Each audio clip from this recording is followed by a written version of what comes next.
Number 2, reading aloud your daily text. 地铁。一位正在搭地铁的脚踏车骑士需要询问下一站的站名，但是他担心坐在他旁边的男士不友善。在他们下车后，骑士看着那位男士跟一位日本女士说话。那位男士因为要到女士的联络资讯而看起来相当开心，但是那位女士看起来却不是如此。Hi everybody, and welcome back to the second part of our class. We're going to be reading an article, but it's time to read it aloud so you can practice your pronunciation as well as your reading. Now today is an advanced level class. Don't worry and don't be afraid. Even if you're not an advanced level student, you can try. Maybe not the whole article, but at least try the first paragraph or two, and you'll be amazed how quickly your English will improve. Now, I'm going to read it aloud so you can listen to the proper pronunciation. Then it's your turn to read it aloud. Here we go. Tube. There's a man sitting beside me on the tube. I want to ask him which stop is next. I missed the last train announcement as I stared out the window at strange platforms and stranger names in this new city. Only the last word of the announcement rings in my ear. Park. I'm thinking Queen's Park, but I'm not sure. I wait. I don't usually speak to strangers on the tube. I've seen others do it, and people are usually friendly. Last week, I saw two young couples playing charades on the Victoria line. They were picking slips of paper out of a hat and guessing each other's mime. By the time we reached central London, they got the whole carriage involved, doing actions and impersonating famous celebrities. This chap looks quite sour, though. He's wearing a handsome suit and looks rather rich. If I'm being honest, I'm not really prepared for any probable city trader rudeness. I go ahead and ask anyway. He's friendly, but a little distracted. He gives me a vague smile. Sorry, mate. Queen's Park? Well, let me think. Next stop's Baker Street. You can change to the Jubilee line there. I'm getting off there. We both get off. I spy him out on the platform.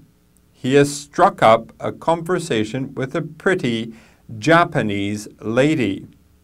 Right there, he asks for her number. She shakes her head. She mustn't have one. He asks for her email.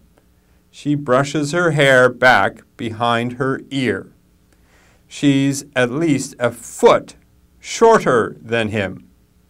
She proceeds to brokenly spell it out. He produces a folder and from that a page, and at the same time from the inner pocket of his suit a pen. He's well prepared. A little caught out, she stoops while signing his paper. It looks bizarrely officious, like he's selling her something. She looks at him with a perfect but strained seriousness.